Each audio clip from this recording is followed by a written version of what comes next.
আওয়াজ কোরআনের মজা কি? এই যে রমজান মাসে 70-80 লক্ষ লোকের জামাত হয় মদিনা এবং মক্কায়, তেলাওয়াত শুরু হয়, হাজার হাজার লোক গুনগুন করে কাঁদতে থাকে।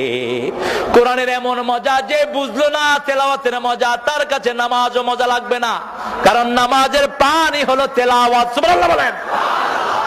বিশ্বনবী তেলাওয়াত শুরু করলেন, করতে করতে সূরা বাকারা শেষ করলেন। মা আয়েশা ঘুমিয়ে পড়লেন, আবার জাগলেন, দেখলেন বিশ্বনবী বাকারার শেষ আয়াত পড়ছেন আর দরদর করে চোখ বেয়ে বেয়ে পানি ঝরছে। আবার আল্লাহকে বলছেন, আল্লাহুম্মা হাসিবনি হিসাবাই, হে আল্লাহ আমার হিসাবটা আপনি সহজ করে দিয়েন। নামাজ শেষের পরে মা আয়েশা জিজ্ঞেস করলেন, ইয়া রাসূলুল্লাহ, কেন হিসাব সহজের জন্য আপনি দোয়া করেন?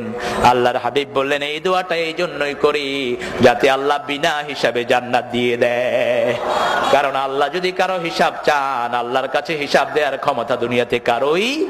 এজন্য আল্লাহ বলেছেন, ডান হাতে যার আমলনামা দিবেন বিনা হিসাবে আল্লাহ তাকে জান্নাত দিয়ে দিবেন।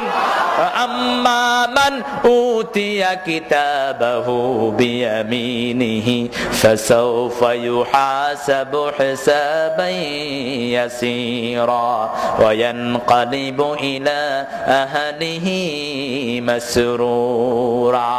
যার আমলনামা ডান হাতে দেয়া হবে তাকে বিনা হিসেবে জান্নাত দিবেন। সে তার আত্মীয় স্বজনের কাছে হাসতে হাসতে চলে যাবে। আত্মীয় স্বজন বলতে বোঝানো হয়েছে ঈমান যারা এনেছে সব মুমিনরা হলাম আমরা আত্মীয়, ঠিক না বেঠিক? এই মাঠে আমরা যারা আছি আমরা সবাই এক পরিবার। কয় পরিবার? আমার আপন ভাই যদি কালেমা না পড়ে সে আমার পরিবার নয়।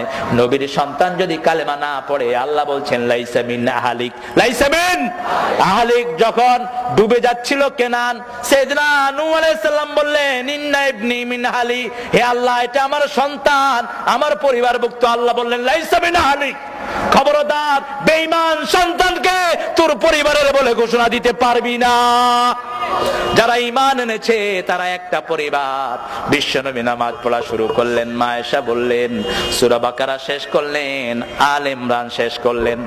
এরপরে বিশ্বনবী রুকুতে গেলেন, এতক্ষণ থাকলেন যতক্ষণ সূরা পড়লেন। এরপরে সিজদায় গেলেন। মা আয়েশা বলছেন, জানান্তু হাত্তা কাবাদাত রূহাহু, আমার মনে হয়েছে সিজদায় বোধহয় আল্লাহর নবী দুনিয়া থেকে বিদায় নিয়েছে।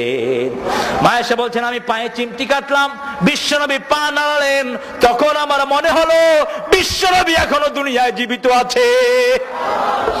দুরাকাত নামাজে প্রায় 5.6 পারা কোরআন পড়লেন। মুহাম্মদ সাল্লাল্লাহু সালাম ফিরানোর সময় মসজিদে নববী থেকে বেলালের আযান ভেসে আসলো। মা আয়েশা বলছেন, আমি যায় নামাজে বসে দেখি আল্লাহর হাবিবের পা মোবারক ফেটে